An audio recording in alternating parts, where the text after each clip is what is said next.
ابھی ہمیں جوائن کیا ہے پروفیسر محمد یونس صاحب نے. السلام علیکم. وعلیکم السلام. کیسے مزاج ہیں آپ کے؟ ورحمۃ اللہ وبرکاتہ. اچھا حضور، ہم آپ ہی سے سوال کا آغاز کرتے ہیں. ابھی پچھلے بریک میں ہم یہی بات کر رہے تھے کہ ہمیں کن کی مدد کرنی چاہیے.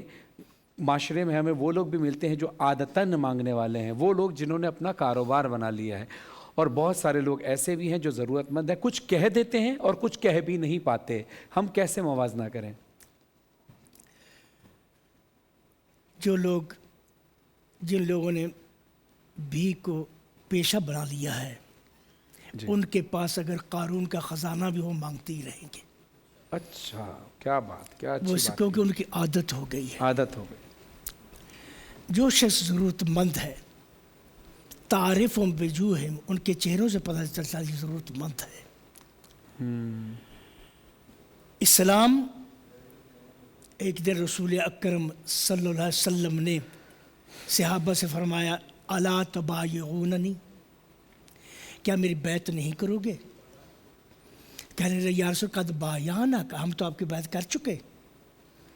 آپ تھوڑی دیر رکے، پھر الا تبایعوننی، کیا میری بیعت نہیں کرو گے؟ کہنے لگے یا رسول قد بایعناک، ہم تو آپ کی بیعت کر چکے. پھر تیسری بار صحابہ فرمانے الا ما نبایعک، ہم کس بات پر آپ کی بیعت کریں؟ فرمایا اس بات پر بیعت کریں انکم لا تسألون الناس شیئا، لوگوں سے کبھی کچھ نہیں مانگو گے. کیا بات. ہمیشہ اللہ سے مانگو. سبحان اللہ، سبحان اللہ، سبحان اللہ. لوگوں سے مانگنا ذلت ہے، اللہ سے مانگنا عزت ہے.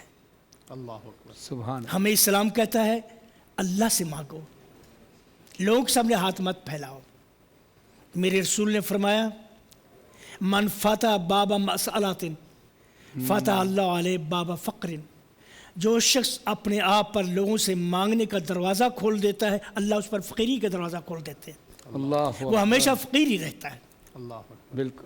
میں اس مقام ایک واقعہ ذکر کرتا ہوں. جی بسم اللہ. حقیقت روزویلٹ جو تھا، جی جب جنگ عظیم ختم ہوئی وہ دنیا کے دورے پر نکلا.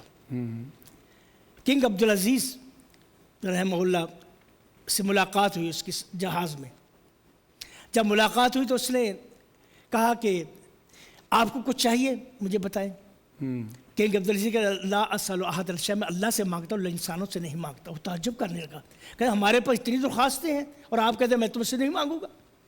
کہ میں اللہ سے مانگتا ہوں.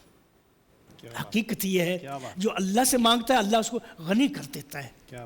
اور جو فقیری کے دروازے جب مانگنا شروع کر دیتا ہے وہ مانگتا ہی رہتا ہے. اچھا مفتی صاحب، بہت بہت شکریہ. پروفیسر صاحب کیا خوبصورت بصیرت انگیز گفتگو کی. مفتی صاحب میں آپ سے اب سوال یہ کرنا چاہتا ہوں کہ دیکھیے بار بار نا ہمیں ایک کہیں نہ ذہن میں دروازے پہ کھٹکھٹ ہوتی رہتی ہے. اب ایک شخص ہے ایک جگہ ہم یہ کہتے ہیں کہ اسلام نے ہمیں یہ حکم دیا ہے کہ مانگو نہیں، ٹھیک ہے، اور یہ بھی کہا ہے کہ تم خود دھیان رکھو کہ تمہارا کوئی دوسرا بھائی پریشان نہ ہو.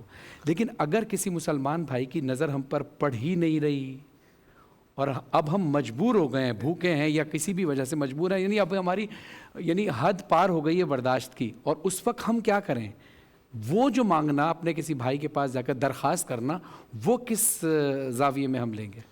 دیکھیں میں نے پہلے ہی بتایا کہ اسلام ایک دین فطرت ہے. اسلام نے اپنے ماننے والوں کی عزت میں حوصلہ افزائی کرتے ہوئے عزت کو بڑھایا ہے. عزت کبھی کم نہیں ہوتی. اسلام نے خود داری سکھائی ہے، خود اعتمادی سکھائی ہے. اب اگر اس طرح کی صورتحال ہو جاتی ہے تو پہلا جواب تو یہ ہے کہ ہمارے معاشرے میں، ہمارے رشتہ داروں میں اگر اس طرح کی کنڈیشن والے کوئی لوگ ہیں تو ہمیں صلہ رحمی کا بھی حکم دیا گیا ہے. اگر وہ مستحقین